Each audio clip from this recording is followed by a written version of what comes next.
Hello everyone, so here I am at St Falkner's Cathedral in Roscarberry, County Cork.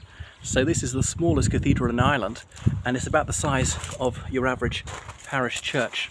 So St Falkner established an abbey here and a school in the late 6th century AD, of course.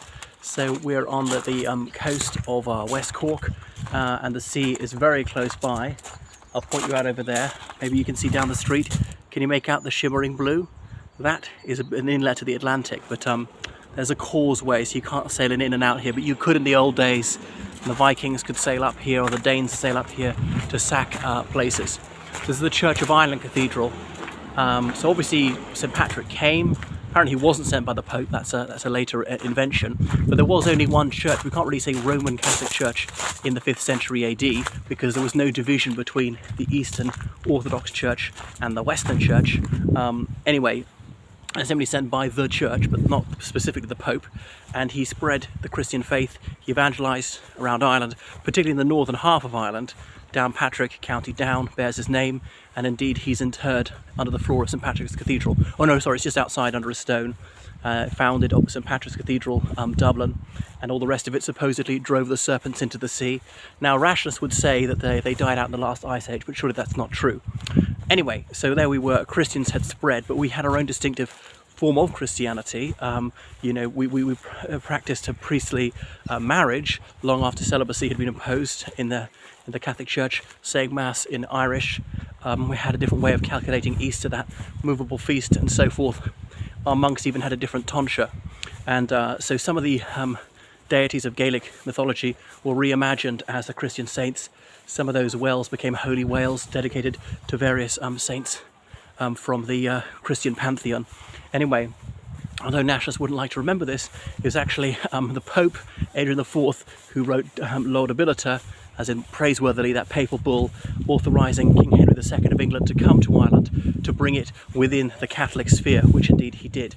So the Catholic Church was really set up then from 1171 when King Henry II landed following that Cambro-Norman Earl Strongbow, Richard Fitzgilbert de Clare, the Earl of Pembroke.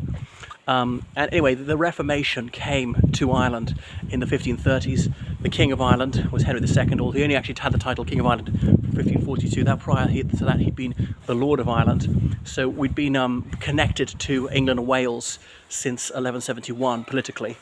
So the Reformation was introduced in Ireland was largely a flop. Nevertheless, some Catholic churches became Church of Ireland churches. The Church of Ireland simply being a carbon copy of the Church of England. Even the 39 Articles of the Church of England, the founding document of the Church of England, well, wasn't quite that the founding. Anyway, it was simply reworked and for England, read Ireland. That could be exactly the same. And then Article 10 thereof said the Bishop of Rome hath no authority in this realm of Ireland. But nevertheless, a high majority of Irish people remained faithful to the Catholic Church.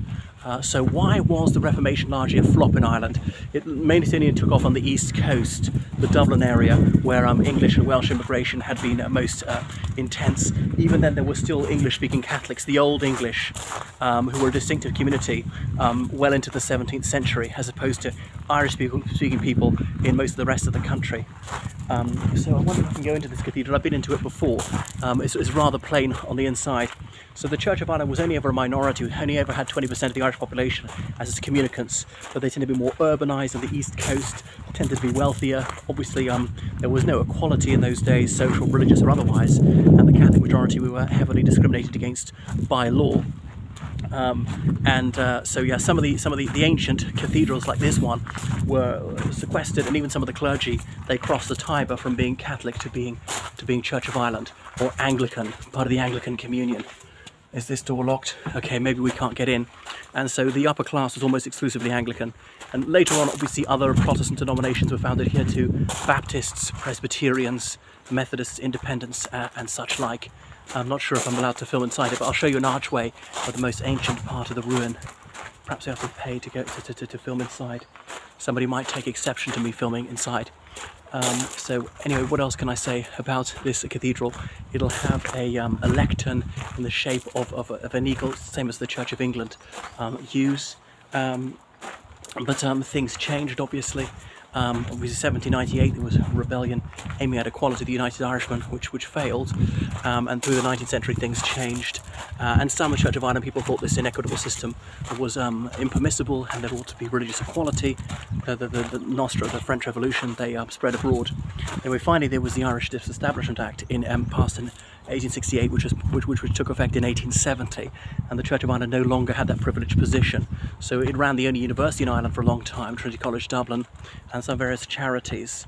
And there were Church of Ireland clergymen appointed to every parish, even parishes who had no Protestants whatsoever. But adherents of the Church of Ireland seldom call themselves Anglicans, but often say Protestants, even though of course that could cover those who are Presbyterians, Baptists, Methodists and such like. So they're more likely to have typically English, Welsh, Scots surnames. Look at that Norman style tower with the mighty spire. There's something in the human psyche to associate that altitude with the sacred, praise to the holiest in the height, and I think maybe you can see the sea now. So it's anyway, ancient churchyard where you see many of our saints from their labour's rest. And you'll see also some memorial plaques inside on the wall of the church. The Church of Ireland began ordaining women in the early 1990s. Obviously always had married clergy. So the primate of all Ireland is the Archbishop of Armagh. Armagh is a very small city with two cathedrals, one Catholic, one Anglican. And obviously then there's in Dublin, there's the Archbishop of Dublin, one Catholic, one Anglican. And the